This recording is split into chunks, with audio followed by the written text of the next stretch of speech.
제 13장.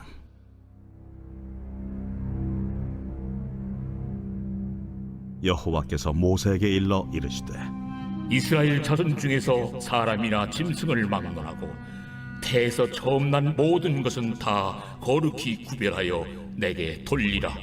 이는 내 것이니라. 모세가 백성에게 이르되 너희는 애굽 곧 종되었던 집에서 나온 그날을 기념하여 유교병을 먹지 말라. 여호와께서 그 손의 권능으로 너희를 그곳에서 인도해 내셨음이니라. 아비벌 이날에 너희가 나왔으니 여호와께서 너를 인도하여 가나안 사람과 헷 사람과 아모리 사람과 히윗 사람과 여부스 사람의 땅 곧 네게 주시려고 네 조상들에게 맹세하신 바 젖과 꿀이 흐르는 땅에 이르게 하시거든. 너는 이달에 이 예식을 지켜 이래 동안 무교병을 먹고 일곱째 날에는 여호와께 절기를 지키라. 이래 동안에는 무교병을 먹고 유교병을 내게 보이지 아니하게 하며 내 땅에서 누룩을 내게 보이지 아니하게 하라. 너는 그날에 내 아들에게 보여 이르기를 이 예식은 내가 애굽에서 나올 때에 여호와께서 나를 위하여 행하신 일로 말미암음이라 하고 이것으로 내 손의 기호와 내 미간의 표를 삼고 여호와의 율법이 내 입에 있게 하라. 이는 여호와께서 강하신 손으로 너를 애굽에서 인도하여 내셨음이니 해마다 절기가 되면 이 규례를 지킬지니라. 여호와께서 너와 네 조상에게 맹세하신 대로 너를 가나안 사람의 땅에 인도하시고 그 땅을 내게 주시거든. 너는 태에서 처음 난 모든 것과 내게 있는 가축의 태에서 처음 난 것을 다 구별하여 여호와께 돌리라. 수컷은 여호와의 것이니라. 나귀의 첫 새끼는 다 어린 양으로 대속할 것이요 그렇게 하지 아니하려면 그 목을 꺾을 것이며 네 아들 중 처음 난 모든 자는 대속할지니라. 후일에 네 아들이 네게 묻기를 이것이 어찌 됨이냐 하거든 너는 그에게 이르기를 여호와께서 그 손의 권능으로 우리를 애굽에서 곧 종이 되었던 집에서 인도하여 내실세 그때 바로가 완악하여 우리를 보내지 아니하매 여호와께서 애굽 나라 가운데 처음 난 모든 것은 사람의 장자로부터 가축의 처음 난 것까지 다 죽이셨으므로 태에서 처음 난 모든 수컷들은 내가 여호와께 제사를 드려서 내 아들 중에 모든 처음 난 자를 다 대속하리니 이것이 내 손의 기호와 내 미간의 표가 되리라. 이는 여호와께서 그 손의 권능으로 우리를 애굽에서 인도하여 내셨음이니라 할지니라. 바로가 백성을 보낸 후에 블레셋 사람의 땅의 길은 가까울지라도 하나님이 그들을 그 길로 인도하지 아니하셨으니 이는 하나님이 말씀하시기를 이 백성이 전쟁을 하게 되면 마음을 돌이켜 애굽으로 돌아갈까 하셨습니다. 그러므로 하나님이 홍해의 광야길로 돌려 백성을 인도하시매 이스라엘 자손이 애굽 땅에서 대열을 지어 나올 때에 모세가 요셉의 유고를 가졌으니 이는 요셉이 이스라엘 자손으로 단단히 맹세하게 하여 이르기를 하나님이 반드시 너희를 찾아오시리니 너희는 내 유고를 여기서 가지고 나가라 하였음이더라. 그들이 숫곳을 떠나서 광야 끝 에담에 장막을 치니 여호와께서 그들 앞에서 가시며 낮에는 구름 기둥으로 그들의 길을 인도하시고 밤에는 불기둥을 그들에게 비추사 낮이나 밤이나 진행하게 하시니 낮에는 구름 기둥 밤에는 불기둥이 백성 앞에서 떠나지 아니하니라. 출애굽기 13장은 크게 두 부분으로 나누어집니다. 전반부는 초태생과 또 무교절 규례에 대해서 말씀을 하고 이제 후반부에서는 하나님께서 이제 구름 기둥과 또 이제 불 기둥으로 이스라엘 백성들을 광야에서 인도하시는 그런 모습들이 기록되어 있습니다. 1절, 2절 말씀을 보니까요. 하나님께서 이렇게 말씀하시죠. 처음 난 모든 것은 다 내 것이니 내게 돌려라. 출애굽할 때 이제 유월절 때 애굽의 장자들 그리고 또 가축의 첫 새끼까지 다 죽음을 당했지만 그렇지만 이스라엘은 온전히 보호를 해주셨기 때문에 그것은 이제 내 것이다. 이렇게 이제 말씀을 하시는 겁니다. 그래서 이제 앞으로 이제 그 규례들이 나오지만 이제 사람 같은 경우에는 이제 속전, 대속전 이렇게 해서 은 5세겔을 꼭 드려야만 했습니다. 그리고 또 나귀 같이 부정한 짐승을 이제 대속하기 위해서는 어린 양으로 대신 이제 대속을 해야만 했습니다. 하나님께서 또 말씀하시는 것은 다시 한번 말씀을 하시는데 무교절 기간에 이제 유교병을 먹지 말라 이렇게 다시 한 번 더 말씀을 하세요.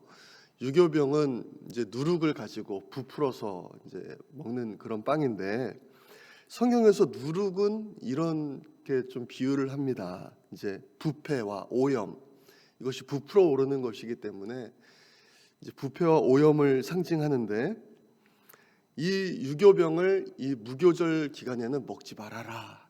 다시 한번 하나님께서 그 정도로 거룩하라. 그것을 이제 말씀을 하시는 것이죠.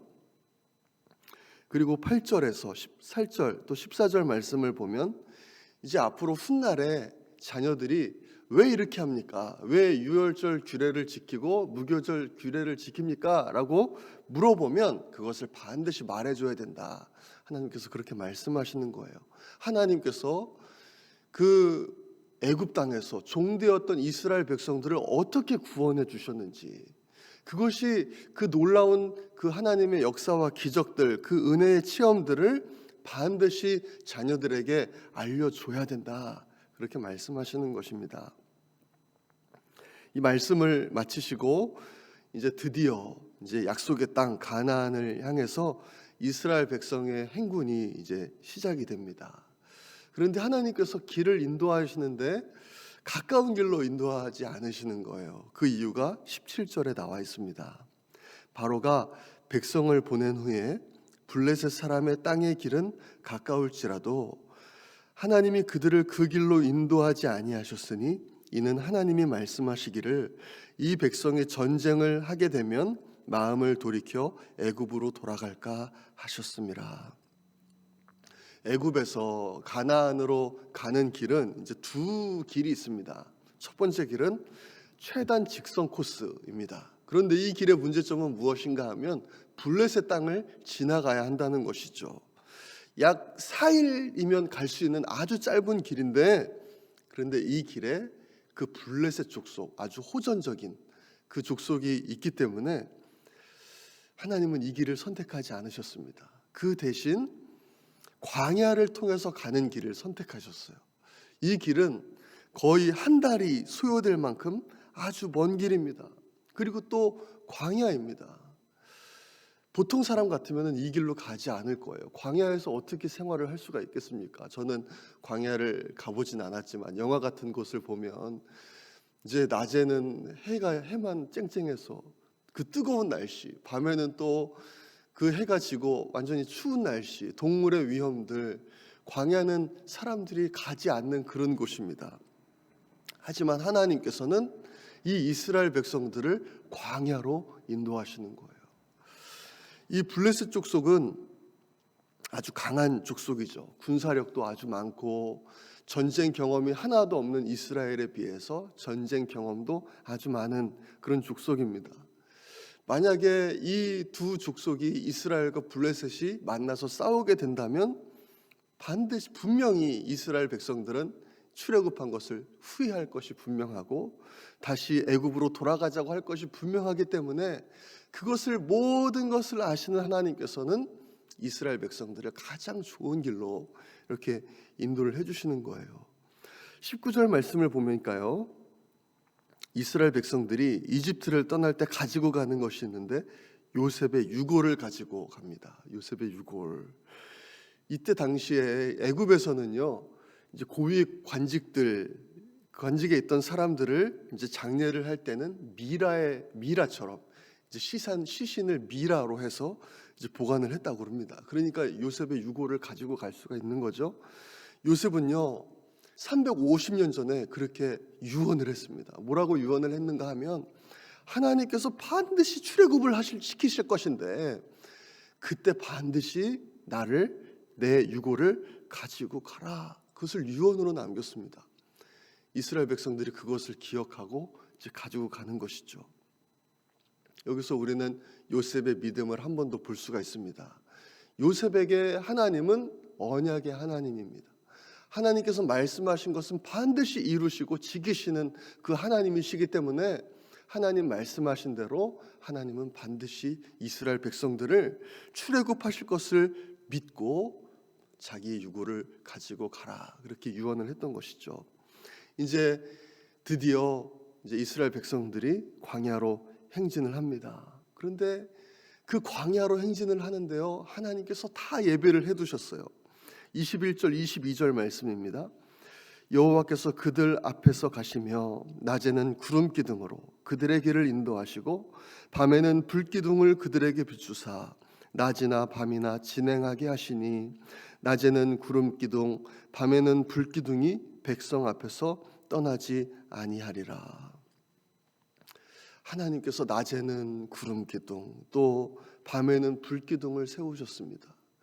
그 광야 영화 같은 거 보면은 다 모래 사막이잖아요. 어디로 가야 될지도 모르는데 하나님은 그것을 아시고 이제 그 기둥, 불 기둥, 구름 기둥만 따라가면 될 수 있도록 다 해놓으신 거예요.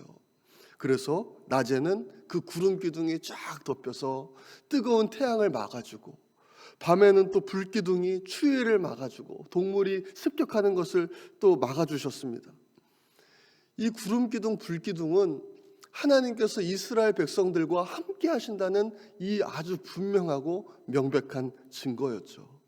이 구름 기둥, 불 기둥은요, 이스라엘 백성들이 이제 앞으로 광야에서 지내는 동안 단 하루도 그들을 떠나지 않습니다. 오늘 말씀을 통해서 우리는 정말 하나님의 백성들을 인도하시고 또 보호하시는 그 하나님의 모습을 다시 한번 보게 되죠. 우리 역시 지금 이스라엘 백성들처럼 이 하늘나라, 하나님의 나라 그 가나안 땅을 향해 가는 우리도 지금 광야를 걷고 있는 그런 사람들입니다. 오늘 말씀에서 본 것처럼 하나님께서 구름 기둥, 불 기둥으로 그 광야에 이스라엘 백성들을 인도하신 것처럼 하나님은 지금 광야의 길을 걷고 있는 우리도 인도해 주실 줄로 믿습니다. 하나님은 우리를 인도해 주시고 보호해 주실 것입니다. 그 하나님 의지하고 그 하나님 신뢰하시면서 오늘 하루도 정말 담대히 승리하시고 또 주님과 동행하시는 우리 모든 성도님들 되시기를 간절히 소망합니다. 이 시간에 우리 함께 기도하겠습니다. 하나님, 정말 이스라엘 백성들을 구름 기둥, 불 기둥으로 인도하신 하나님께서 저의 삶도 그렇게 인도하시는 줄로 믿습니다. 하나님, 제가 믿음의 눈을 들어서 하나님의 인도하심을 바라보게 하시고 어떤 상황 가운데서도 주님 의지하며 흔들리지 않고 주님 손잡고 걸어가게 하여 주옵소서. 우리 그렇게 기도하기 원합니다. 어려움을 겪고 있는 성도님들과 또 환우들 위해서 기도해 주시기 바랍니다. 또 언성도님들에게 구령의 열정을 주셔서 전도에 힘쓸 수 있도록 교회 리모델링과 보수공사를 위해서 그리고 미국과 한국 안에 있는 반성경적인 요소들을 제거하시고 오직 말씀으로 돌아갈 수 있도록 우리 주여 한번 외치고 기도하겠습니다. 주여.